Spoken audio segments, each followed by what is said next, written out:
ትምርቱ የጌታ ራት ነው የእግዚአብሔር ጸጋ ይረዳናል እንግዲህ መጽሐፍ ቅዱሳችሁ እንደምታውቁት ብሉይ ሐዲስ ተብሎ ተከፍሏል አይደለም ብሉይ የግዕዝ ቃል ነው አሮጌው ኪዳንና ሐዲስ የግዕዝ ቃል ነው አዲሱ ኪዳን የሚሉን ጊዜ እነዚህ ነገሮች በውስጣቸው የተጻፉትን ነገሮች ጥላና ምሳሌያቸውን ያገናኘን ነው ብዙ ጊዜ የምናጠናው በብሉይ ኪዳን ውስጥ አብዛኛው እግዚአብሔር ከእስራኤል ጋር የሚያደርጋቸው ነገሮች በሚታዩ ቁሳቁሳዊ በሆኑ በሚዳሰሱ በሚጨበጡ ነገሮች ላይ የተመሰረተ ኪዳን ነው ለምሳሌ መቅደሱ የተሰራ ዘው የሚታይ ነው ድንኳን ነው ሊቀ ካህናቱም አሮን ነው በሰፈር ሲገባ ሲወጣ ከነልብሱም መቅደስ ሲገባ ሲወጣ ይታያል መስዋዕቱም የሚታይ በግ ነው ሁሉ ጊዜ በጉ ፍየሉ ዋኖሱ ይመጣል መሰዊያውም የሚታይ ነው እዛው ሲቃጠልበት ታያላችሁ ሁሉ ነገር የሚታይ የሚዳሰስ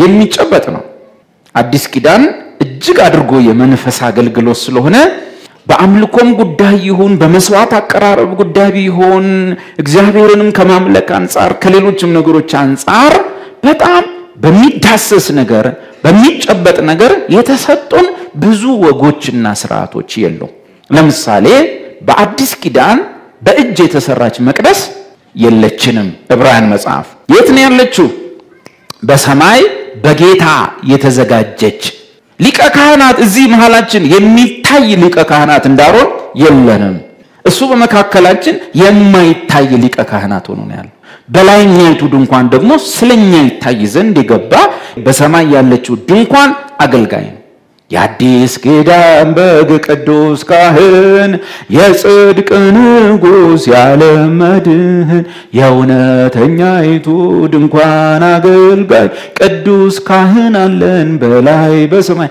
ስለዚህ ምን ይለዋል እሱ እንደነዛ ሊቀ ካህናት የላይኛይቱ ምሳሌ ወደምትሆን ወደ ምድራይቷ መቅደስ አልገባም አያችሁ በዚህኛው በአዲሱ ኪዳን ውስጥ የሚታይ የሚጨበጥ በሚዳሰስ ነገር እግዚአብሔርን ማምለክ እግዚአብሔርን መከተል ወይም ሌላ ነገር የተሰጠን ብዙ ነገር የለም ምናልከው በመንፈስ ነው ሊቀ ካህናቱም በስጋ አይን አይታይም መቅደሲቷም በሰው እጅ የተተከለች አይደለችም መሰዊያውም በሰው እጅ የተሰራ አይደለም እላው ላይ የምናቀርበው መስዋዕት የከንፈሮቻችን ፍሬ ምስጋና በአይን የሚታይ አይደለም አዲስ ኪዳን ሁሉ ነገሩ የመንፈስ አገልግሎት ስለሆነ ዳሩ ግን በአዲስ ኪዳን ሁለት ነገሮች በሚታይ በሚጨበጥ በሚዳሰስ ቁስ በሆነ ነገር እንድንፈጽማቸው የተሰጡናል ሁለት ነገሮች ተሰጥተውናል በሚታይ በሚጨበጥ በሚዳሰስ በአይናችን በመናየው መንገድ እንድንፈጽመው የተሰጡን ሁለት ነገሮች ናቸው አንዱ ምንድነው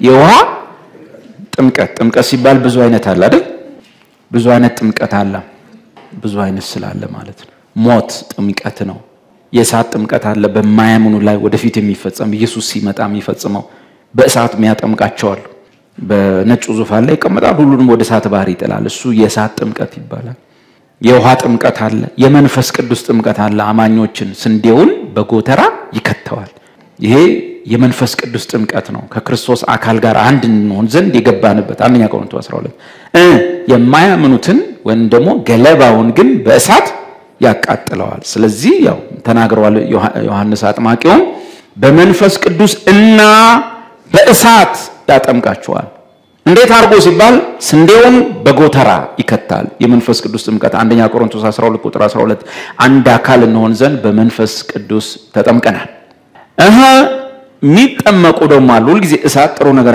ጀጅመንት ነው በሐዋርያት ላይ ራሱ እንደ እሳት ልሳን ሆኖ ሲቀመጥባቸው ምንም ጥርጥር የለውም አይሁድ የመጨረሻ ዋርኒንግ ማስጠንቀቂያ ነው ኢየሱስ ላይ እንደ እሳት ልሳን ሆኖ አይመጣም እንደ ርግብ ሆኖ ነው ለምኗል የዋህና ትሁት ነኝ ብሏል በሐዋርያት ላይ ሲመጣ ግን አደገኛ ነገር ነው ምን ሆኖ መጣ እንደ ርግብ ሳይሆን ያው መንፈስ እንደ እሳት ሆኖ መጣ ወጥቶ የተሰጠው ነገር ሁሉ ማስጠንቀቂያ ነው በ40 ዓመት ጊዜ ውስጥ ድምጥማጣቸው ነው ይጣፍ በአለም ሁሉ ነው እንደ ጮህ የተዘሩት ዛሬኛ ላይ እሳት ብንል ማይወርደው ለዛ አይሁድ ተበትነዋል በተስፋው ቃል መሰረት ወደ ምድራቸው ገብተዋል አሁን አንተ ላይ እንደ እሳት ሆኖ የሚመጣበት ምንም ምክንያት የለም መንፈስ ቅዱስ ሲጀመር እሳት አይደለም እንደ እሳት ልሳን ሆኖ መጣ እንጂ እርግብ አይደለም እንደ እርግብ ሆኖ መጣ እንጂ የሱ ትምርት አይደለም አሁን ያለኝ እና ብሉይ ኪዳን ብዙ ነገሮቹ በሚታይ ቁሳቁስ ላይ በሚታይ ነገር የሚፈጸም ሲሆን በአዲስ ኪዳን ግን ሁለት ነገሮች ናቸው በሚታይ በሚጨበጥ መልክ እንድንፈጽም የተሰጡን። አንደኛው የውሃ ጥምቀት ነው። ሌላኛው ሁለተኛው ማን ነው? የጌታ እራት። ሁለቱም የሚታዩ ድርጊቶች ናቸው። ስንጠመቅ ይታያል፣ የጌታ እራት ስንቆርስ ይታያል። የቀረው ግን እስቲ አስተውሉ። በመጽሐፍ ቅዱስ ውስጥ ስለ አምልኮ እሁድ መተን ስናመልክ እንዴት ማምለክ እንዳለብን ዝርዝር መመሪያ ተጽፏል አልተጻፈም? ለምሳሌ እንደዚህ የሚል እሁድ ጠዋት በየትም ቦታ አምልኮ ሲጀመር መጀመሪያ የጸሎት መሪው ወደፊት ይወጣል፣ ህዝቡንም እንዲጸሉ ያነቃቃል። ከጥቂት ደቂቃ በኋላ ኳየሩ ወደ መድረክ ይመጣል፣ ከኳየሩ ጋር ህዝቡ ያመልካል። እሁድ የሚነበበው ጥቅስ ይሄ ነው። መዝሙሮቹ እንደዚህ ናቸው እያለ የተሰጠ ነገር አለ? እግዚአብሔር በእውነትና በመንፈስ እንድናመልክ እድል ሰጥቶናል። የሆነ ነገር ማኑዋል አውጥቶ ቀጥሎ ስቴፑ ይሄ ነው፣ ቀጥሎ ስቴፑ ይሄ ነው፣ ከዛ በኋላ ደግሞ እንትን ይቀጥላል፣ ከዛ ደግሞ የቸርቹ ሽማግሌ ወጥቶ ማስታወቂያ ይናገራሉ፣ ከዛ በኋላ ለህፃናት ይጸልያል እያለ መጽሐፍ ቅዱስ አልጻፈልን። ለምን ሲባል የመንፈስ የአምልኮ አርነት እንዲኖር መንፈስ ቅዱስ መሪ እንዲሆን ብዙ ነገሮች ለመንፈስ ቅዱስ እድል እንዲሰጠው ሰው መንፈስ ቅዱስን ባወጣው ማኑዋል መሰረት እንዳይከለክል መንፈስ ቅዱስ በአምልኮ ሰዓት በእኔ የሚያመጣው አለ፣ በሱ የሚያመጣው አለ፣ ባልጠበቅከው ወንድም በኩል የሚያመጣው አለ፣ ባላሰብከው በኩል የሚመጣ መዝሙር አለ፣ መልእክት አለ፣ ወዘተ ወዘተ። የአምልኮ አርነትና ነፃነት መንፈስ ቅዱስ ሰጠን። ስለዚህ እሱን እየተከተልን የምናደርጋቸው ነገሮች ብዙ ጊዜ ኢፌክቲቭ ናቸው። ታውቃላችሁ አይደል? አንዳንድ ጊዜ የሆኑ ሰዎች በቸርች ውስጥ በቃ አሉ አንድ የሆኑ ሰዎች እና ብዙ ጊዜ የጸሎት እድል ለነሱ እንሰጣለን። ፕሮግራማችንን ከመጨረሳችን በፊት ጋሽ ከሌ ጸልዩልናል ኦር ጋሽ ከሌ በዛ ሰዓት ዝግጁ ሁሉ ላይሆኑ ይችላሉ። መንፈሳቸው የታወከበት ነገር ይኖራል፣ ወይ ከሚስታቸው ጋር ተጣልቶ ሊሆን ይችላል። ብቻ ግን ያው የአይን ማረፊያ ስለሆኑ ይሰጣቸዋል። በዛው ቅጽበት ግን መንፈስ ቅዱስ እንዲጸልይ የሞላው ወንድም ይኖራል። ስለዚህ መንፈስን አንዳንድ ጊዜ የግድ በእኛ ሁኔታ ብቻ ስንቆጣጠረው ገደቡ መንፈስ እንደ ልቡ እንዳይሆን ያደርገዋል። በዛ ሰዓት ግን በውስጡ ጸሎት የሞላው አንድ ወንድም፣ ምክንያቱም ስንት ሰው ነው ከኛ መሃል ካህን ስንት ነው? በአዲስ ኪዳን ስንት ነው? አማኝ ሁሉ ካህን ነው። እዚህ አንድ ወንድማችን ውስጥ መንፈስ ቅዱስ እንደው ጸልይ ያለ ብጸልይልን ብሎ ትንሽ እድሉን መስጠት የሞላው ሲያወጣ ለሰዓቱ የሚሆነውን ጸሎት ይጸልያል። አለዚያ ያልተዘጋጀ ሰው ተሰጠዋል። ትክክለኛ ነገር ልንገራች አንድ ቦታ ላይ እና አሁን ወንድማችን ጋሽ ከሌ ጸልይልናል ብሎ ልጁ እንትናል ጋሽ ከሌ ለካ ትንሽ ወደ ታች ብሎት ወደ ሽንት ቤት ሄዷል። ጉባኤው ቢጠብቅ አሁን ጋሽ ከሌ ጸልያን ተብሎ ቢጠብቅ ዝም አይ በቃ ያሰላሰለ ነው ብለው ዝም አይ የሆነ እንግዲህ ተመስጦ ውስጥ ሆኖ ነው ዝም ሰውየው ጋር ሄዶ ከዛ ቢያው እንዲህ ሲያው ሰውየው የለም ሮጦ ሲወጡ ውጭ ላይ ነው እረ ጸሎት ተሰጥቶታል ሲል ሮጦ መጥ የሰራዊት ጌታ እግዚአብሔር ሆይ እናመሰግናለን። እንደሱ አይደለም ሆነ ነው በዛ ሰዓት ይሄን ውስጡ የሞላው የጊዜው ጸሎተኛ እዛ ጋር አለ። አሁን ወደሱ ለምጣት አይደለም። በአዲስ ኪዳን ሁለት ነገሮች በሚታይ በቁሳዊ መንገድ ይሰጡናሉ። አንዱ ጥምቀት፣ አንዱ ጌታ እራት። ሁለቱም ውጫዊ ስርዓቶች ናቸው። ለምሳሌ ጥምቀት ተጠምቃችሁ ስትወጡ ሌላ ሰው ትሆናላችሁ አትሆኑ? ማለት ውስጥህን ይቀይራል አይቀይረው? ውጫዊ ስርዓት። የጌታ እራት እንደቆረሳችሁ ቆርሳችሁ ስትወጡ ወዲያው ተቀይራችሁ የሆነ ክንፍ ታወጣላችሁ አታው? ውጫዊ ስርዓት። እነዚህ ነገሮች ጥቅም አላቸው። ቦታው ጋር ስንደርስ እናያለን። ግን ለቤተ ክርስቲያን የተሰጡ ውጫዊ ስርዓቶች ሲሆኑ ሊገልጡት ያላቸው ነገር አስፈላጊ ነው። ጥምቀት አንድ አማኝ በሕይወቱ አንድ ጊዜ የሚፈጽመው ሲሆን የጌታ እራት ሁለቱ ቁሳዊ ነገሮች ማለት ነው። የጌታ እራት ግን ጌታ ኢየሱስ እስኪመጣ ያው አማኝ የሚፈጽመው ድርጊት ነው። ጥምቀት ስንት የምትጠመቀው ነው? አንዴ ትጠመቃለህ። ቸርች በቀያየርኩ ቁጥር ገንዳ ውስጥ አትገቡ። ደህንነት እዚህ የምታስተምሩ እንግዲህ እነግራችኋለሁ። ሌላ ቸርች የተጠመቀን ሰው ማጥመቅ አስፈላጊ አይደለም። የጥምቀት ትምህርትን ነው የምታስተምረው ቤተክርስቲያኑ ስለተጠመቁ። ዮሐንስ ያጠመቀው ሰው እኛም ካገኘን እናጠምቃለን። ዮሐንስ ያጠመቀው የለም፣ ቤተክርስቲያን ያጠመቀችው ነው ያለው።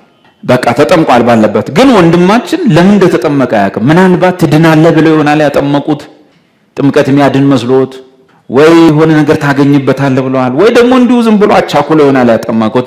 ለዚህ የተጠመቀበት ምክንያት ይሄ ነው። ጥምቀት ዓላማው ይሄ ነው ትለዋለህ። በቃ አንድ እሱ ነው። ሁለተኛው ጥምቀት በግልህ የምትፈጽመው ነገር ነው። በግልህ አንተ ነው የምትጠመቀው። የጌታ ራት ግን በማህበር የሚፈጸም ነገር፣ ማህበሩ ጋር አብረ የምትፈጽመው። ጥምቀት በግልህ የምትፈጽመው። ፊልጶስ ኢትዮጵያውን ጃንደረባ ለብቻው ማጥመቅ ይችላል። ኢትዮጵያው ጃንደረባ አንተን ብቻ አላጠምቅም ውሃ ውድ ነው ሰው ሰብስበና ይባል፣ ለብቻው ያጠምቀዋል። የጌታ ራት ግን በማህበር የሚፈጸም ነው እንጂ አንድ ሰው እኔ ቸርችም አልሄድም ደብረውኛል ወዘተ እቤቴ የጌታ ራት ቆርሳለሁ ምናምን ብሎ ራሱን ሲያታልል ምንድነው የምንለው? ይህ የራስህ ራት ነው ይባላል።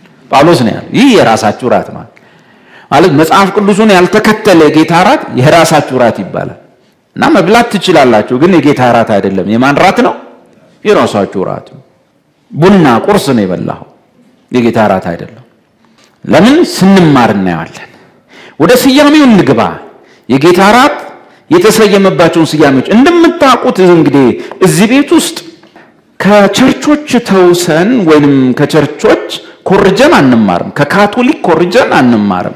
ከኦርቶዶክስ ኮርጀን አንማርም። እንዲሁም ከጴንጤ ኮርጀን አንማርም። በአጋጣሚ የሚናገር ማንም ቢኖር እንደ እግዚአብሔር ቃል ይናገር። የእግዚአብሔር ቃል ማለት 66ቱ ቅዱሳት መጻሕፍት። እንደዚህ ብቻ አውሩ ስታወሩ ብሏልና የጌታ ራት ስያሜዎችን እናጥና። እንግዲህ የጌታ ራት ስያሜዎች በተለያዩ ሃይማኖቶች ውስጥ በብዙ ስም ይጠራል። ቅዱስ ቁርባን ይባላል። ቅዱስ ቁርባን ሥርዓት በ27ቱ የአዲስ ኪዳን መጻሕፍቶች ውስጥ ግን ቅዱስ ቁርባን የሚል ቃል አላገኘውም። ቁርባን የሚለው ቃል ምናገኘው በኦሪቱ በተለይ ዘሌዋውያን ከምዕራፍ 1 እስከ 5 ባሉት 5ቱ ቁርባኖች ነው። 5ቱ ቁርባኖች በይዘትም በትርጉምም በመልክም ከጌታ ራት ጋር ዝምድና ያላቸው አይመስሉም። የበደል ቁርባን፣ የኃጢአት ስርየት ቁርባን፣ የሚቃጠል ቁርባን፣ የእህል ቁርባን ወዘተ ይባላሉ። እነሱ እስራኤላዊ ሁል ጊዜ ወደ መገናኛው ድንኳን ሲሄድ ባዶ እጁን መታየት የለበትምና ከቤቱ ይዟቸው የሚሄዱት እንስሳት በግ ሊሆን ይችላል፣ ጥጃ ሊሆን ይችላል፣ ንጹህ ዱቄት ሊሆን ይችላል። ዱቄቱን ወስዶ ዕጣን ውስጡ አስቀምጦበት ከዕጣን ጋር ለውሶ መሰዊያው ላይ ባጭሩ ቁርባን የሚባለው በእስራኤል ታሪክ ውስጥ ቁርባን በአማርኛ ሲተረጎም መስዋዕት ማለት ሲሆን እስራኤላዊው ሰውዬ ከቤቱ ወደ መገናኛው ድንኳን ይዞ የሚሄደው አንዳች ነገር ነው። የጌታ ራት ግን ከቤትህ ወደ ቸርች ይዘህ የምትመጣው ሳይሆን ቸርች ውስጥ ተዘጋጅቶ የሚጠብቅህ ባለቤት ያለው ራቱ የጌታ ነው። አንተ ታዳሚ ተጋባዥ ስትሆን ጋባዥዋ ቤተክርስቲያን ሳትሆን ቤተክርስቲያን ተጋባዥ ነች። ጋባዡ ጌታ ነው። ስለዚህ ማዕዱ የማን ማዕድ ነው? የጌታ ማዕድ ነው።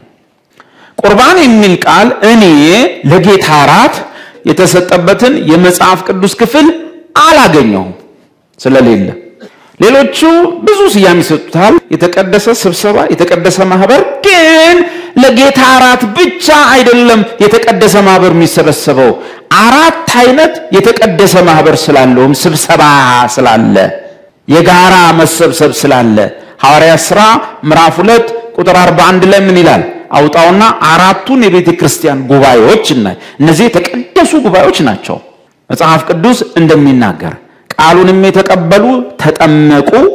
የመጀመሪያው ስቴፕ ጥምቀት ነው። በዚያን ቀን 3000 ያህል ተጨመሩ። ኦኬ አባላት ናቸው። 1 በሐዋርያት ትምህርትና እነዚህ ምን ይባላሉ? 4ቱ የቤተ ክርስቲያን ጉባኤዎች ወይም አራቱ ቅዱስ ስብሰባዎች ማህበር በሐዋርያት ትምህርት እና በህብረት እንጀራውንም በመቁረስ በየጸሎቱም ይተጉ ነበር። አራቱ ጉባኤዎች ምንላቸው እነዚህ ናቸው። የሐዋርያት ትምህርት ጉባኤ፣ የህብረት ጉባኤ፣ እንጀራውን የመቁረስ ጉባኤና የጸሎት ጉባኤ። ስለዚህ ሁሉም ስብሰባዎች ቅዱስ ስብሰባ ናቸው። እነዚህ አንዱ ነው። እዚህ ውስጥ እንጀራውን መቁረስ አንዱ ነው። የሐዋርያት ትምህርት ጉባኤ አለ። ከቤታቸው የሐዋርያትን ትምህርት ለመስማት የሚመጡበት ህብረት አለ። በሐዘንም በደስታም በብዙ ነገር ሰርክል ኦፍ ፌሎሺፕ አለ። ቅዱሳን በብዙ ነገር አብረው የሚያደርጉት ህብረት አለ። እንጀራውን መቁረስ ያን ጊዜ በየሳምንቱ ሁሉ ጊዜ እየመጡ የጌታን ሞት የሚያስቡበት ነው። ጸሎት የአንደኛው ጉባኤ ነው። በዚህ ቦታ ላይ እነዚህ ቅዱሳን ጉባኤዎች ናቸው።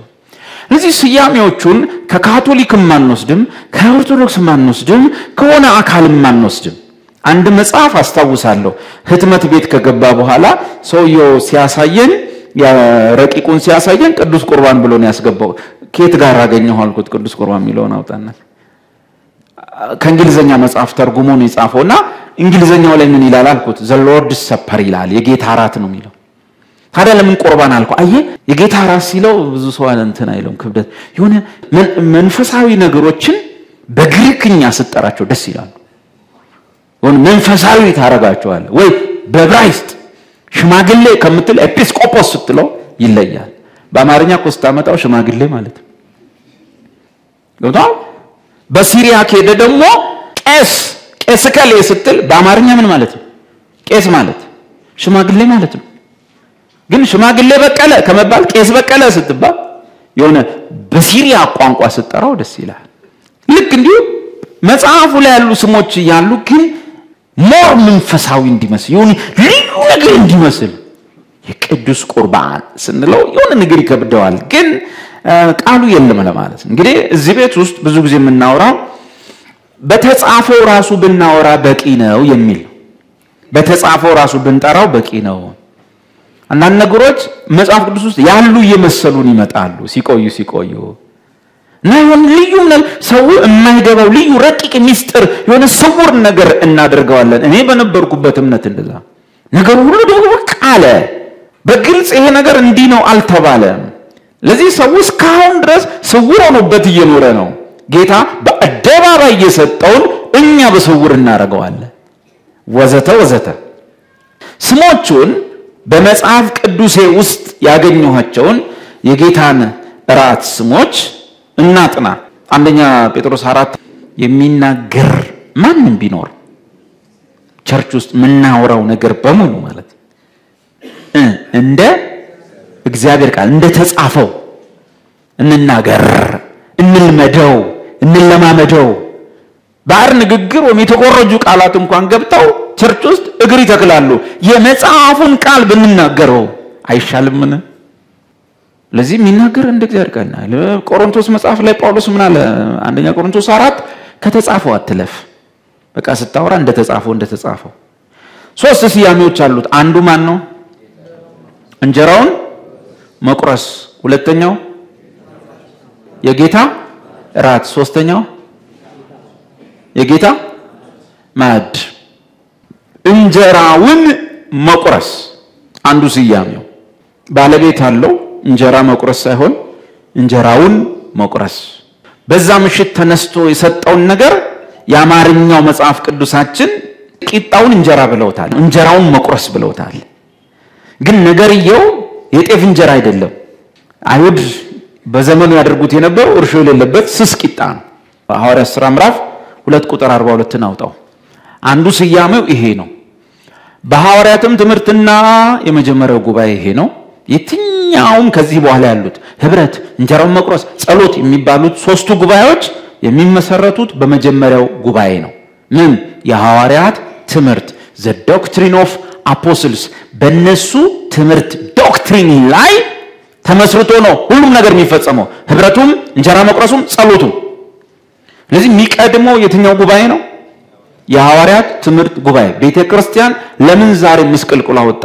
ለምን መሳቂያው ነች ሲባል ትልቁን ጉባኤ ስለተወች ቀዳሚውን ጉባኤ ትታ እናትዬን እንሟሟታለን ስንተኛው ላይ ተጻፈው ላይ አቤት ይሄ ነው ጴንጤውን የሚያዞረው በየሰፈሩ ለምንድን ነው የቀደመው የሐዋርያት ትምህርት ይኸውልህ ይሄንን ካላወቅ ህብረት ጤናማ አይሆንም ይሄንን ካልተማርክ እንጀራውን ለምን እንደምትቆርስ ምናምን ሁሉ አታውቅ የጌታን ራት ራሱ ጥንቆላ ታደርገዋል የጌታ ራት እኮ ቤታቸው ይዘው ሄደዋል የጌታ ራት that means ritual that means magic ጌታ አንጠልጥለ ቤቱ ሰደው ብሏል ወይ አንድ ወዳጀን መንገድ ላይ ያገኘ ነው በሃይላንድ ላስቲክ የሆነች እዚች ስር ቀይ ነገር አየው ከየት ነው የምትመጣው ከቸርች ምንድነው ሲል የጌታ ራት ምን ተብላችሁ ወስዳችሁ ቤታችሁ ላይ እርጩ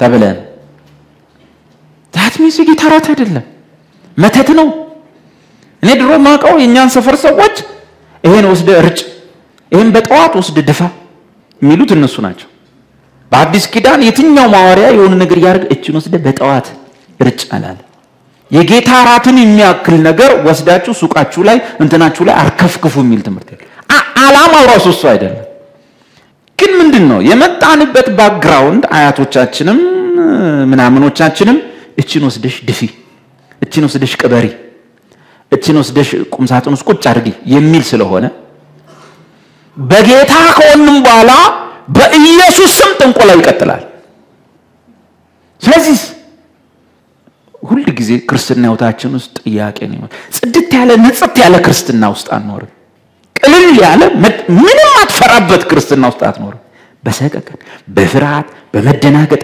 በመደናበር ይሄ አየሩ ነው ይሄ ጥልቁ ነው ይሄ ጋኔኑ ነው ለምን ልምምዶቹ ሁሉ አብዛኞቹ እንደዛ ስለሆኑ ሪቹዋልስ ናቸው የጌታ ራትን የሚያክል ነገር ወስደ የጌታ ራት የሰጠበት ዓላማ ሱቅ ማስፋፋያ አይደለም አየ ጳውሎስ አላለም ከናይጄሪያ ከምናምን የሚመጣ ትምህርት በራሱ የክርስቶስ ወንጌል አይደለም የአፍሪካ ወንጌል የሚባላል አፍሪካን ጎስፐል የአፍሪካ ወንጌል ምን አይነት መሰለ የአፍሪካ ወንጌል ማለት ከአፍሪካ ውጭ የትም ሀገር ማሰብከው ማለት ዱባይ ሄደ ማሰብከው ዱባይ ሀገር ሄደ ኳታር ሄደ ማሰብከው ሳውዲ ሪያድ ሄደ ማሰብከው በሰብከው ሰውየው ምኑ ነው ይሄ ምኑ ይመስራች ነው ወንጌል ነው ያልከኛ ይመስራቻ መኪና ይሰጣል ቢል እኔ 8 V8 እና 6 V ምናምን አለኝ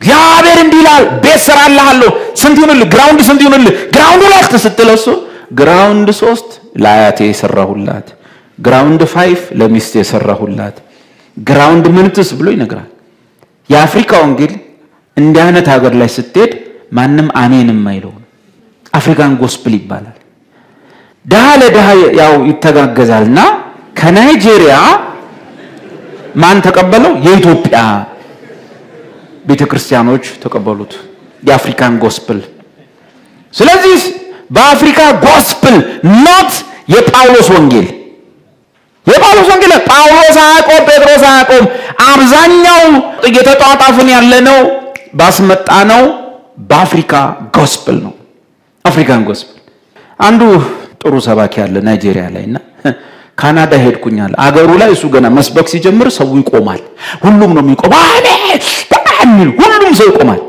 ካናዳ ተጋበስኳል ሄጄ ብለው ሰው ዝም ብሎ ያየው ሚቆም የለም አሜን ምን የለም ለምን ወንጌል ግን ከኃጢአትና ከሚመጣው ፍርድ አንፃር እግዚአብሔር የሰራልን የኃጢአት ስርየት የምስራች ለሰው ማድረስ ነው ሪያድም ሳውዲም ሰው ኃጢአተኛ ህንጻም ገንብቶ ኃጢአተኛ አፍሪካም ብትመጣ ጎጆ ቤት ውስጥ ኃጢአተኛ የኃጢአትን ስርየት ከእግዚአብሔር የሚመጣን ቁጣ ማምለጥ የሚናገረው ቃል ወንጌል ሲሆን የብልጽግና ወንጌል የሚባል የለም አመቱን ሙሉ ይቀናል ይሳካል አመቱን ሙሉ ከዛስ ኔክስት ይርም ከዛስ አሁንም በጌታ 10 ዓመት ሙሉ ግን ኑሯችን መደበኛ ኢትዮጵያ ህዝብ ይኖረው አንዳንዴ ያኖሩን ነው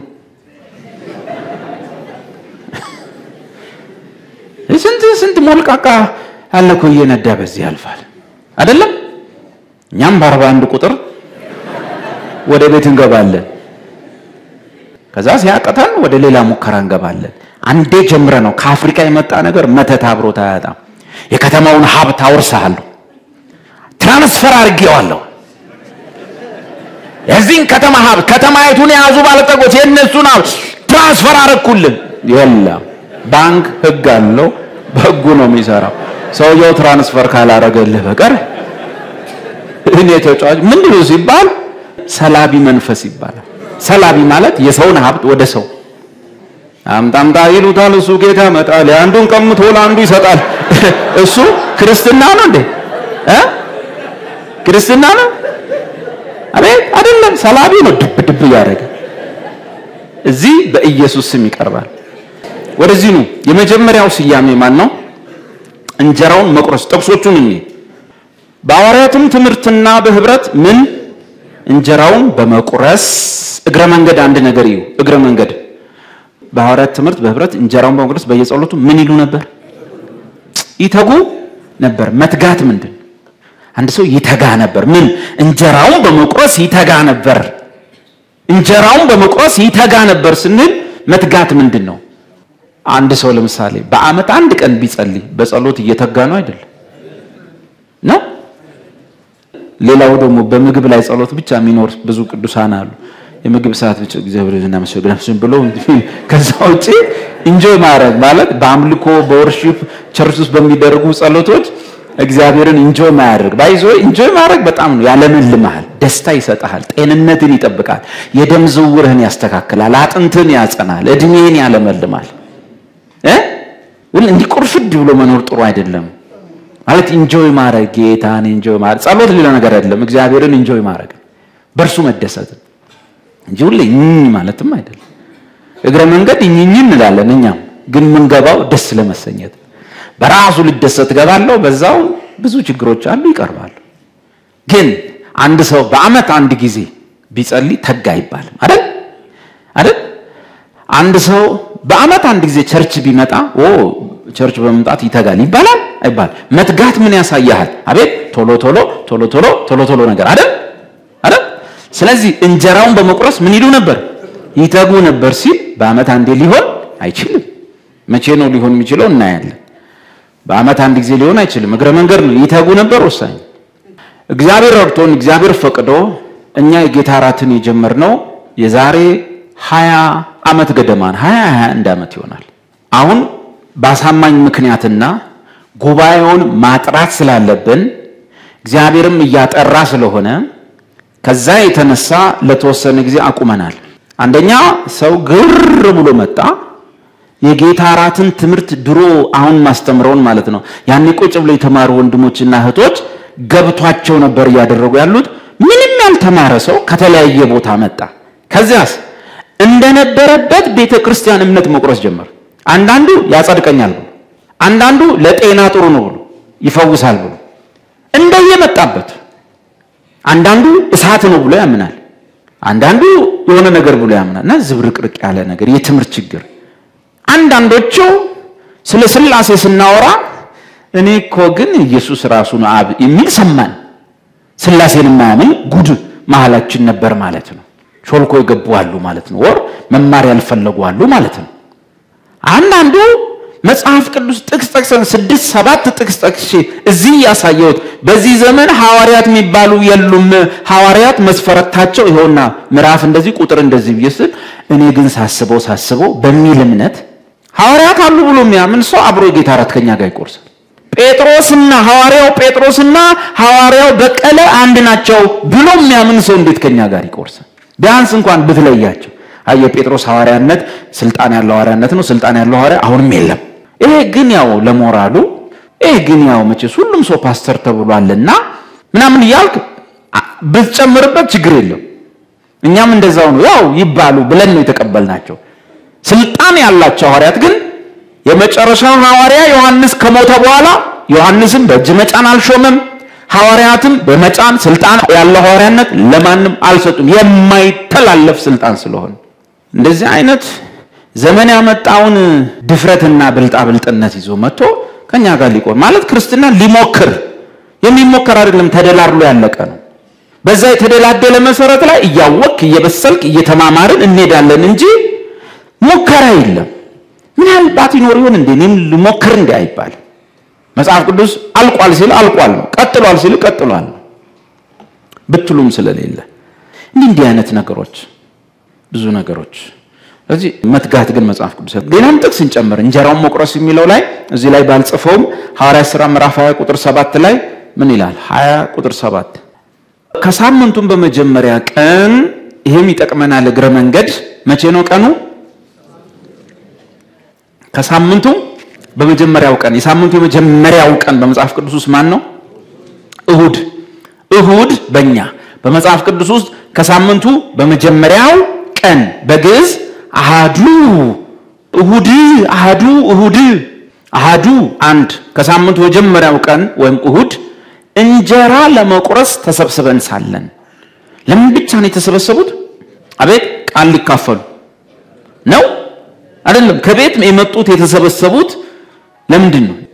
ቃል ሊካፈሉ፣ አጋንንት ሊያወጡ፣ ምን ለማድረግ? እንጀራውን ለመቁረስ ሆነ ብለው ነግራቸዋለሁ። 20 ዓመታችን ነው የጌታ ራት የቆረስ ነው በየሳምንቱ ባለማቋረጥ። ከኛ መሐል የሞተም የደረቀም የተሰነጠቀም የለም። እግዚአብሔር የጌታ ራትን የሰጠን ሊፈጀን አይደለም። ቦታው ጋር ስንደርስ እናያለን። ቆይ ይሄን ህዝብ ኢየሱስ ያድናል ብዬ ሰብስቤ ቸርች አመጣውና የጌታ ራት እየሰጠው ፈጀዋለሁ ብሎ አልጠራን። ምንድን ይሆን? ህይወት ነው ይበዛልን፣ የተትረፈረፈልን። እንዴት እንደምንቆርስ እናውቅ። ያን ጊዜ ሁሉ ነገር ሰላም ይሆናል። ወደ 20 ዓመት ነው የጌታ ራትን የቆረስ ነው። በየሳምንቱ አንድ ቀን አቋርጠን አናውቅም። አንድ ቀን ሲጀመር የነበሩ ሰዎች ስንት ትሆናላችሁ? የነበራችሁ ንግህ ታስታውሻለሽ? 10-15 ሰው በቃ 10-15 ሰው ነው የጀመሩ እና እስከ ዛሬ ድረስ 20 ዓመት በየሳምንቱ ይቆረሳል። ማንም የተሰነጠቀም የተቆረጠም የለም። ዓላማው መሰንጠቅ መቁረስ ሳይሆን ህይወት እንዲትረፈረፍ፣ ህይወት እንዲበዛልን እና መትጋት እናየዋለን። ጌታ እስኪመጣ ድረስ ነው የሚለው፣ እርሱ እስኪመጣ ድረስ ነው የሚለው መትጋት መጽሐፍ ቅዱሳዊ ነው። አብዛኞቹ ክርስቲያኖች አዝናለሁ ወደ ቤተ ክርስቲያን አመት ሙሉ ሲመጡ። እኔ በአባላቱ አላዝንም። ቤተ ክርስቲያን ካላስተማረች፣ ሁኔታዎችን ካላመቻቸች ህዝቡ ወደምንመራው ነው የሚሄደው። ግን ዝም ብያለሁ በብዙ ነገር በሚዲያም በምንም ሳይ ሰው ግር ብሎ የሚመጣው አብዛኛው ሰው ትንቢት ሊሰማ ነው እንጂ ጌታ ደስ የሚያሰኘውን ሊፈጽም አይደለም። የጌታ ራትን በተመለከተ ካልተለማመር ነው ካልገባንበት ሚስጥሩን እስካላወቀን ድረስ ለኛ የሚሰጠው ደስታ የለም። ግን የጌታ ራት ሁሉ ጊዜ ከርሱ ጋር እንድንቆርስ የኢየሱስ ምኞት ነው። ችግሩ አብዛኞቻችን ቸርች የምንመጣው የኛን ምኞት ይዘን ያን ምኞት ለማስፈጸም እንጂ ጌታዬ እኮ ከኔ ጋር ሌላ ምኞት አለው፣ ኢየሱስ እኮ የሚመኘው ነገር አለ። እኔ ሁሉ ጊዜ ራሴን ብቻ ይዤ ሐሳቤን ፍላጎቴን ብቻ ይዤ ቸርች ሄዳለሁ። ጌታ እኮ ምኞት አለው። ቆይ እናውጣ እስቲ አንድ ጥቅስ። ኢየሱስ የጌታ ራትን ሊሰጠን ሲል ምን እንዳለ? ይህንን ራት አለ ጌታ ሉቃስ 22 ሰዓቱ በደረሰ ጊዜ በመሰረቱ የጌታ ራት ስርዓትን ጌታ ሲሰጥ ራሱ የሰጠበት ቦታ፣ አሰጣጡ፣ ሁኔታ ሁሉ በጣም እጅግ ማራኪ። ባጭሩን ታውቃላችሁ፣ ኢየሱስ እዚህ ምድር ላይ ሲኖር የገዛ ወገኖቹ ሊቀበሉት አልቻሉም። እዛው አካባቢው ላይ የአይሁድ ማህበረሰብ አምልኮ የሚፈጽሙበት የሚያምር መቅደስ አለ። በጣም የሃይማኖት ቦታ ነው፣ ውብ ስፍራ ነው እና አንቱ የሚባሉ የሃይማኖት መሪዎችና አባቶች በዚያ አሉ። በዚህ በምድር ላይ ባለችው መቅደስና ድንኳን ውስጥ ኢየሱስ ስፍራ አልተገኘለትም። ተገለለ፣ ገፉት። ሐዋርያቱን ይዞ መጣ። አንድ ሰው ውሃ ቀርቶ የሚመለስ ሰው አለ ባልዲ ነገር ይዞ፣ እሱን ተከትላችሁ ሂዱ እና እዛ ቤት ግቡና ሰውየውን ንገሩት፣ ፋሲካን በዛ ልበላ እፈልጋለሁ በሉት፣ ቤቱን አዘጋጁ ተባለ። ገቡ ሰዎቹ። መጽሐፉንም ታውቃላችሁ፣ ታችኛው ክፍል ውስጥ ኢየሱስ እንዲዘጋጅ አላረገም። የቤቱ ደርብ ላይ እንዲወጡ አረገ። መንፈሳዊ መልእክት አለ። ኢየሱስ ተራራ ላይ ቆሞ ሲሰብክ ምክንያት አለ።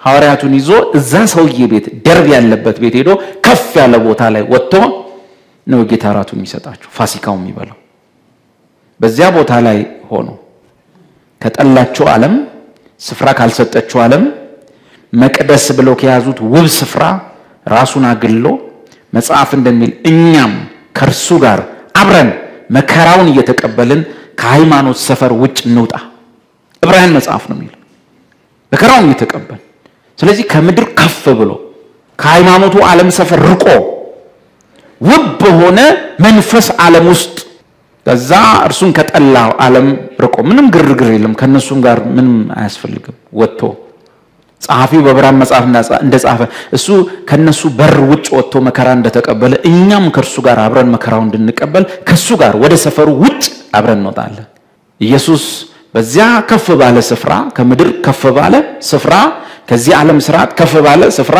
ከዚህ ዓለም መቅደስ ከሚያምሩ ውበት ካለው ስፍራ ወጣ አርጎ ሐዋርያቱን የሰጣቸው ቦታ እንደዚያ ነው መልእክቱ ወሳኝ ነው ሊናገር የፈለገውም ነገር አዲሱ ማህበር አዲሱ ጉባኤ ይህ የዛ የአሮጌው መቅደስ ውጩ አምሮ ውስጡ ግን ኪዳኑን የጨረሰ የመቅደስ ስርዓት አይደለም ይህ ሰማያዊ ጉባኤ ነው ይህ ከዚህ ምድር ከፍ ያለ ጉባኤ ነው ይህ የተቀደሰ ማህበር ነው እግዚአብሔር አብ በልጁ የመረጣቸው ጥቂትም ቢሆኑ ሰዎቹ የሚሰበሰቡበት ቅዱስ ማህበር ነው እና ኢየሱስ ያን ውብ መቅደስና በዛ ያለውን ነገር ትቶ የመቅደሱ ጌታ ተባሮ ስፍራ አጥቶ እነዚህን ሐዋርያቱን ይዞ ከፍ ባለ ሰማያዊ ስፍራ ከፍ ባለ መንፈሳዊ ጉባኤ ቁጭ አድርጓቸው ምን አላቸው እነዚህን ምስኪኖች ለመቅደሱ ቦታ የማይበቁ ምስኪኖች ምን አላቸው ሰዓቱን በደረሰ ጊዜ ከ12 ሐዋርያት ጋር በማዕድ ተቀመጠ እርሱም ከመከራዬ በፊት ከናንተ ጋር ይህን ፋሲካ ልበላ እጅግ እመኝ ነበር ያዙልኝ እቺን ከመከራዬ በፊት ከማን ጋር ከናንተ ጋር ይህን ፋሲካ ልበላ እጅግ እመኝ ነበር ታድዬ ብሎ አቤት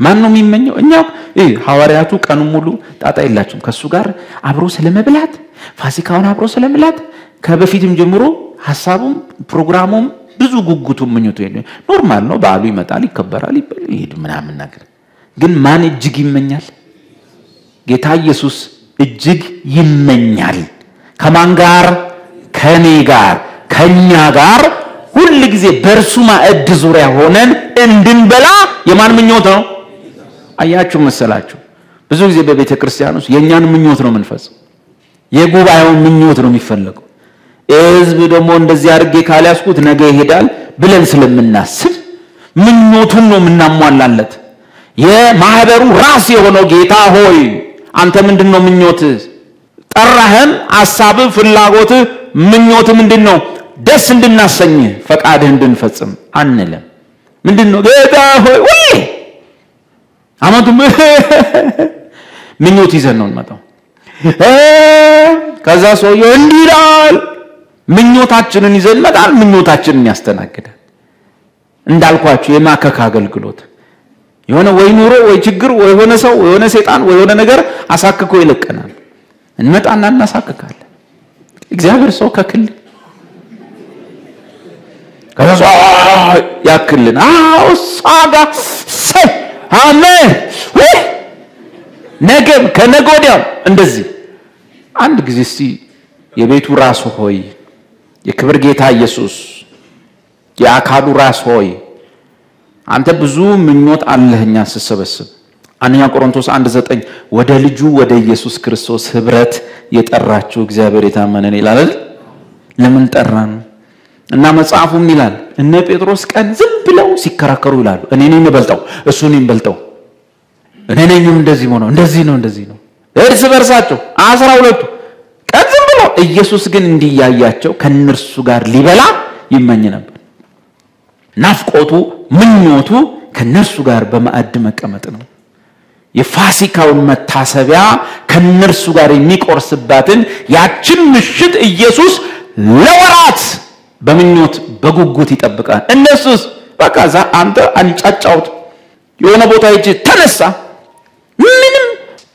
ዮሐንስ 4 ላይ እንደዚህ ይላል እግዚአብሔር መንፈስ ነው በእውነት የሚያመልኩት በእውነትና በመንፈስ ሊያመልኩት ያስፈልጋቸዋል አብ እንደነዚህ ያሉትን ይሻል ምን ማለት መሰላችሁ በእውነትና በመንፈስ ብቻ ማምለክ ብዙ ሰዎች አይፈልጉም ግን አብ እንደዛ አይነት ሰዎችን ይፈልጋል ምን ማለት ነው ወርሺፕ አንተ ስለፈለክ የሚሆን ነገር ሳይሆን አብ የሚፈልገውንም ታገር ላይጥም ይችላል ደስ ላይል ይችላል ሊያፋሽጉሉ ይችላል ግን ማን ደስ ካለው አብ ደስ ካለው ለሱ የሚቀርብ ስለሆነ አንተ ምን አገባ ለዛ ነው ወርሺፕ ላይ መንፈሳችንን ለቀቅ አድርገን በጣም መጨናነቅ የለብን ጉባኤው ሲቀዘቅዝ መጨናነቅ የለብን ጉባኤው ዝም ሲል አንዳንድ ሰው ይጨንቀዋል ጉባኤው ዝም አለ ስለዚህ የሆነ ለማሞቅ ጭንቅ ውስጥ እንገባለን መጽሐፉ ነው መሰዊያውን በመሳሪያ አትነካካው መሰዊያውን አትነካካው ከነካካው ታረክሰዋለህ ስለሚል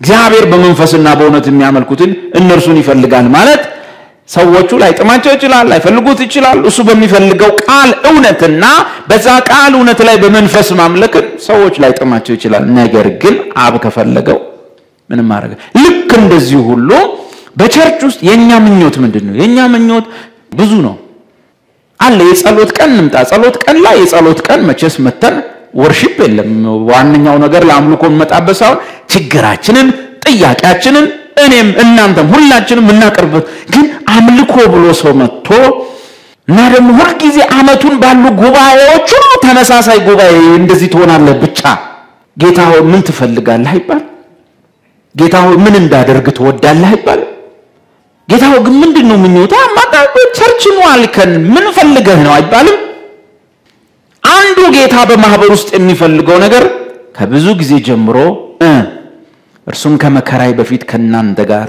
ይህን ፋሲካ ልበላ እጅግ እመኝ ነበር አለ እነማን ግን እጅግ ይመኙ አልነበረም ሐዋርያቱ እሱ ግን እጅግ ይመኛል ጌታ እንደዚህ ነው በቃ ጌታ ባዳናቸው ቅዱሳን መከበብ ይወዳል ምንም ያልጎደለበት ጌታ ቢሰበሰቡ ጥቅሙ ለነሱ ቢሰበሰቡ ክብር የሚካፈሉ እነሱ ቢሰበሰቡ ከቅድስናው የሚካፈሉ እነሱ ሆኖ ሳለ እሱ ይወዳል መሰብሰብ እነሱ ደግሞ ትኩረት የላቸውም ለመሰብሰብ በሱ ዙሪያ ከዚህ ፊትም ተናግሬያለሁ ከዘላለም ጀምሮ እግዚአብሔር ሐሳብ ከህዝቡ ጋር አብሮ መሆን ነው በፊቱ ሆኖ አብረው ተቀምጠው ሲበሉ ሲጠጡ ማየት ይፈልጋል በእስራኤል ታሪክ ውስጥ አንድ ቦታ ላሳያችሁ ያኔ እንኳን በኦሪቱ እርቅ ሳይፈጸም የመሲህ ደም ሳይፈስ እግዚአብሔርና ሰው ጠላት በሆኑበት ሰዓት ምኞቱ ምን እንደሆነ ታውቃላችሁ በፊቱ ተቀምጠው ሲበሉ ማየት ዘጸአት 24 እስቲ አንድ ታሪክ አለ አውጣና ላሳያችሁ ደግ አምላክ ነው እግዚአብሔር ሙሴን እንዲያለው አንተ አሮንም ናዳብም አብዩድም ከእስራኤል 70 ሽማግሌዎች ወደ እግዚአብሔር ውጡ ተራራው ላይ ማለት ነው በሩቅም ስገዱ መቅረብ አይቻልም ኦሪት ነው ብሉይ ነው መስዋዕት አልቀረበም የመሲሁ አሁን ግን ወደ እግዚአብሔር መቅረብ መግባትን ምን ብለናል አግኝተናል ወደ እግዚአብሔር ለመግባት ምን አለን ድፍረት አለን አይደል ያን ጊዜ ግን እግዚአብሔር ምኞት አለው ግን እንዳትቀርባል ለምን መሐል ላይ አስታራቂው የለም መሐል ላይ ሞት ከልካዩ የለም እዚህ ይላችኋል እግዚአብሔር የእስራኤልን ልጆች በሙሴ ላይ በተነሱ ጊዜ ሊያጠፋቸው ሲጀምር ሙሴ ምን አለው አሮንን የክህነት ምሳሌ ኢየሱስ ሙሴ የኢየሱስ መስፍንነት ቶሎ ብለ በእጣኑ ማስቀመጫ ውስጥ እጣን አርግና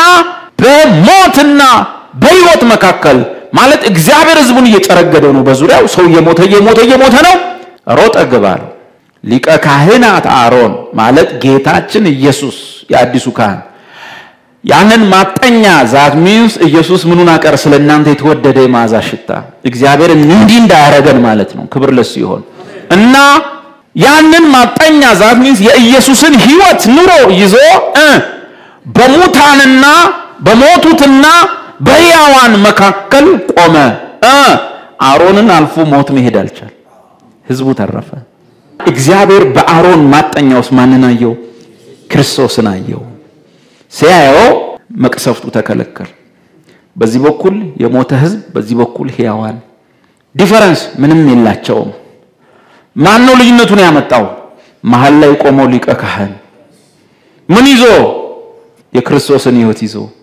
ዛሬ በእግዚአብሔር ፊት ያለ ፍርድና በሕይወት ያለነው እዛው ውጭ ካሉ ተለይተን አይደለም በእኛና በእግዚአብሔር መሃል ካህኑ ስለቆመ ልክ እንደዚህ ሁሉ እግዚአብሔር ያን ጊዜ እውነተኛው ቁርባን እውነተኛው መስዋዕት እውነተኛው ደም የመሲሁ ሞት እና ትንሣኤ ስላልተፈጸመ ውጡ ወደኔ ኑ ግን በሩቅ ሆናችሁ ስገዱ ለምን አቤት መሃል ላይ የለም አማላጅ የለም ቀጥሎስ ግን እግዚአብሔር አሁን ምኞት አለው በክርስቶስ ይሄ ነገር እስኪፈጸምለት ድረስ አንዳንድ ነገር ታቃል አይደለ በጣም ስትመኘው ቶሎ እንዲፈጸም ብለህ እስቲ ግን በፎቶም ቢሆን አሳዩኝ ትላለህ እውነት እሺ ልክ እንደዛው ነው በክርስቶስ ሊፈጽም ያለውን ቀድሞ እግዚአብሔር እንደ ፎቶ በዛ ያየዋል ምን አለ ሙሴንም አንተ አሮንም ናዳብም አብዩድም ከእስራኤል 70 ሽማግሌዎች ወደ እግዚአብሔር ውጡ በሩቅም ስገዱ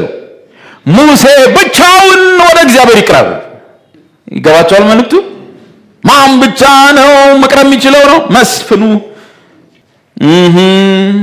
እነርሱ ግን አይቅረቡ አለ ህዝቡም ከእርሱ ጋር አይውጡ አለው ህዝቡ ደግሞ መደበኛው ዜጋ እንዳይመጣ ጭራሽ አለ ጥሩ ቁጥር 9 ምን ፈልጎ ነው እግዚአብሔር ሙሴም አሮንም ናዳብም አብዩድም ከእስራኤልም 70 ሽማግሌዎች ወጡ ወደ ተራራው የእስራኤልንም አምላክ አዩ ተራራው አናት ላይ ሲወጡ ለጥ ያለ ጅው ያለ ብርጭቆ ይመስል መስታወት ውሃ የሚመስለው መስታወት እሱን የሚመስል ንጣፍ ተነጥፏል በጣም ንጹህ ወለል ተዘርግቷል እዛ ላይ የእግዚአብሔር ወልድ እግር ከደመና ወጥቶ ቁጭ ብሏል ምንድነው ምኞቱ ሲባል ኪዳኑ ባይሆን ዘመኑ ባይደርስም እርቅ ባይፈጸም አብሮ መኖር ባይቻልም እኛ ሳይተናዋል እንመሰክራለን ባይባልም ግን ጉጉቱን ታያላችሁ በከፊል ነገ መጥቶ የሚቆስለውን እግር አሳይ ከዛ በኋላ ምን ይመስላችሁ የእስራኤልንም አምላክ አዩ ከእግሩም በታች እንደ ሰማይ መልክ ክሪስታል ክሊር የሆነ ማለት ነው መልክ የሚያበራ እንደ ብሩ ሰንፔር ድንጋይ ቀድም ያልኳችሁ መስታወት በጣም ወፍራም መስታወት ነጭ የሚያበራ ሰንፔር ድንጋይ መስል ወለል ነበረ እጁንም በእስራኤል አዛውንቶች ላይ አልዘረጋም ወይንም አልቀሰፋቸውም እነርሱም እግዚአብሔርን አዩ በሉም ጠጡም አመዝ 70 ሽማግሌዎችና እነ ሙሴ ወዘተ ቁጭ አሉ ተራራው ላይ ወጡ ያለ ንጣፍ ተነጥፏል መስታወት የውሃው መስታወት የመስኮታችን ላይ የምናደርገው አይነት ሆኖ ቲክ በጣም ትልቅ ንጣፍ ድንጋይ ተነጥፏል እዛ ላይ የእስራኤል አምላክ እግሮች ብቅ ብለው ረግጠዋል ከዛ ውጭ ደመና ነው እዛ ፊት ቁጭ ብለው ምን አረጉ በሉም ጠጡ ምንድነው ምኞቱ እግዚአብሔር እነሱ ይሄንን ሐሳቡም ይላቸው ከዘላለም ውስጥ እግዚአብሔር ምኞት ከኛ ጋር መሆን ማዕዱል ጊዜ ምን ይገልጣል ማዕድ የሚገልጠው አብሮ መኖርን ወዳጅነትን መተሳሰብን ፋሚሊ መሆንን ያሳያል ከነስሙ የጌታ ምሳ አይልም የጌታ ራት ይላል ከራት በኋላ ረፍት ስለሆነ ያረፉ ሰዎች የሚያርፉ ሰዎች የሚገቡበት ሥርዓት ነው ኢየሱስ እኮ እዚህ ራሱ መጥቶ ምን አለ ብዙዎች ከምስራቅ ከምዕራብ ከሰሜን ከደቡብ ይመጣሉ በእግዚአብሔር መንግስት ውስጥ ከአብርሃም ከይስሐቅ ከያዕቆብ ጋር በማዕድ ይቀመጣሉ ዛት ሚስድሜ ዘመን በዛ እየበላን ነው እንደምንኖር ማዕድ ምንድነው የሚታየ ቤተሰብ እዚህ ተጀምሯል እዛ ይጠናቀቃል እኔ እየነገርኳችሁ ያሉት ሶስቱን ስያሜዎች ያዙልኝ እንጀራው መቅረስ ነው እግረ መንገድ ነው እየተማማረን ያለ ነው ማን ይመኛል ጌታ ይመኛል ሁለተኛው ስያሜ የጌታ ራት የጌታ ራት አንደኛ ቆሮንቶስ 11 ቁጥር 20 የጌታ ራት እንግዲህ አብራችሁ ስትሰበሰቡ የምትበሉት የጌታ ራት አይደለም አለ እግረ መንገድ ነው እኛምናጣ አሁን በዚህ ውስጥ ጳውሎስ ምን ብሎ ጠራው ነው የጌታ ራት አለው ሰዎቹ ግን አላግባብ ስለሆነ የፈጸሙት የጌታ ራት አይባልም አለ የጌታ ራት ወይም ዘ ሎርድ ሰፐር ግን አንድ ነገር ትይዙልኛላችሁ ምን የክርስቶስ ራት ነው አይልም የእግዚአብሔር ራት ነው አይልም የኢየሱስ ራት ነው አይልም የማን ራት ነው የሚለው የጌታ ራት ጌታ የሚለውን ያዙ ጌታ በዛን ዘመን የነበረ ሰው ይገባዋል። ጌታ ማለት የቤቱ አስተዳዳሪ፣ መጋቢ፣ ተቆጣጣሪ፣ አዛዥ፣ ከዛስ በቤት ውስጥ ያሉት ሁሉ የጌታቸውን ፈቃድ ብቻ ይፈጽማሉ። አቤት ጌታዬ! ጌታ ማለት አዛዥ ምናምን እዛ ውስጥ ሐሳብ መስጠት አይቻልም። ግን ጌታ ሆይ እንዲህ ያልከው ነገር እንዲህ ቢሆንስ አይባልም። ጌታ ሁሉ ጊዜ ከትእዛዝ ጋር የሚገናኝ ነው። ጳውሎስ ይህች እኔ የነገርኳችሁ ቃል ወይም ያዘዝኳችሁ ቃል የጌታ ትእዛዝ እንደሆነች እወቁ ይላል እንጂ የክርስቶስ ትእዛዝ የኢየሱስ የጌታ ያን ጊዜ የነበረ ሰው ጌታ ይገባዋል። ምክንያቱም የባሪያ አሳዳሪው ዘመን ናቸው። ጌቶች ማለት ምን ማለት እንደሆነ ይታወቃሉ። ጌታ ማለት ባሪያውን ያሰማራል፣ ያሳርሳል፣ ያስቆፍራል። ሲመጡ ደግሞ ተመስገን አይላቸውም። እግዚአብሔር ይስጣችሁ እንኳን አይል። ለፍተው ሲመጡ ሲደክሙ እንኳን አያመሰግናቸው። እነሱ ያመሰግኑታል። ጌታ እርሶ ያሉ መችስ ይያል ሰርታ መጣ ሲሉት አዎ የኔ ጌታ እግዚአብሔር ይስጦት አርሼ ነው እርሶ እድሜ ያርዝሙልኝ ይላል። አርሶ መጥቶ ስለዚህ ኢየሱስ በቤተ ክርስቲያን ውስጥ ወንድምም ነው። ማናቸውንም ነገር ለእናንተ ለማድረግ አይታከትም። ጌታም ነው። መመሪያና ስርዓቶች አሉት። በዚህ ወጣ በዚህ ገባም አለው። የጌታ ራት የሚለውን ያዙልኝ። ሶስተኛው ስያሜ የጌታ ማዕድ።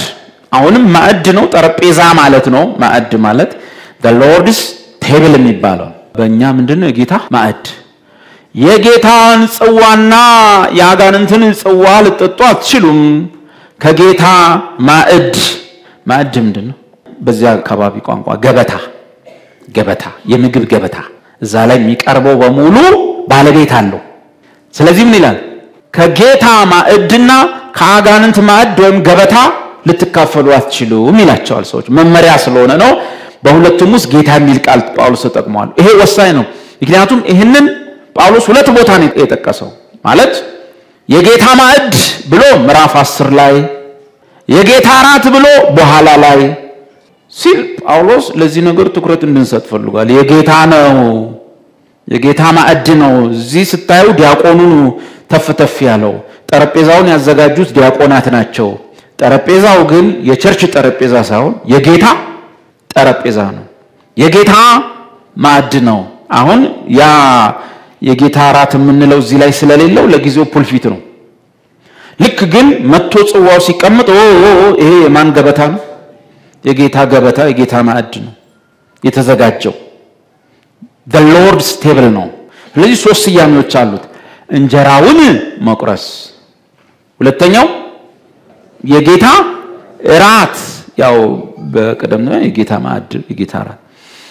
ሶስተኛው አሁን ያየነው የጌታ ማዕድ። በአእምሯችሁ ውስጥ ያስቀምጣችሁ። እንጀራውን መቁረስ ሲባል ባለቤቱ ማን ነው? የእንጀራው ማን ነው? የቸርች ሽማግሌዎች ናቸው አይደለም? የዲያቆናት አይደለም። ባለቤት አለው እንጀራው። እዚህ ጋር የሚያዘጋጁት ዲያቆናት ናቸው።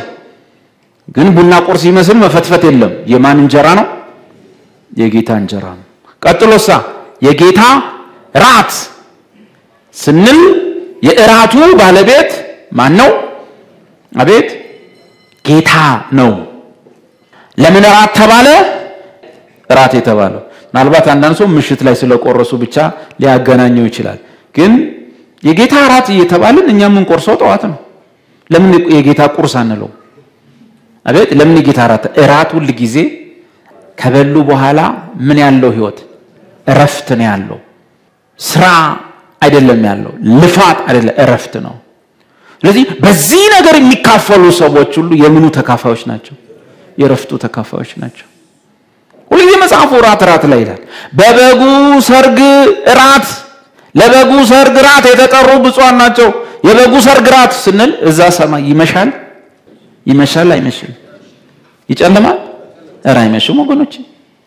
መሬት እኮ አትሽከረከርም፣ እዛ ነን ያለነው እና አይመሽም።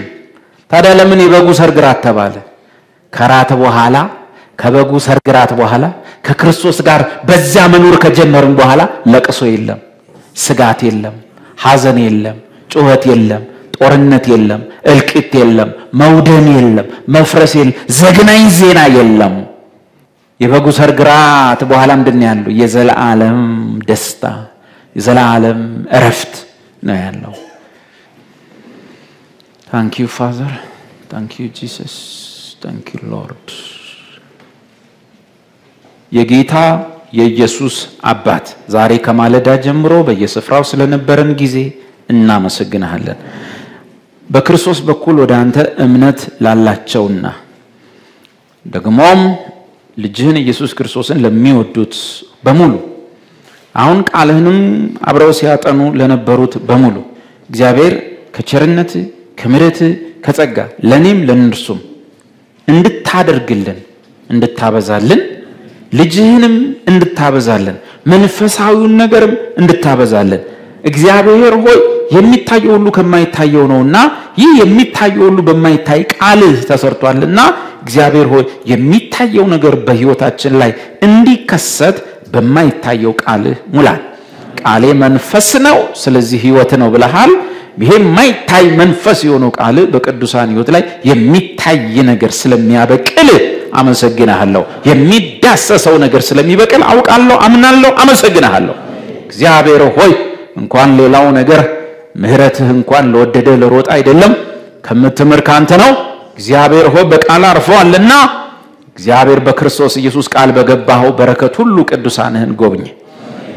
አመሰግናለሁ። ወንድሞችን እህቶችን መንፈስ ነፍስ ጋቸውን እነሱና የነሱ የሆነውን ነገር አደራ ደግሜ በኢየሱስ ክርስቶስ ኃያል ስም ሰጣሁኝ።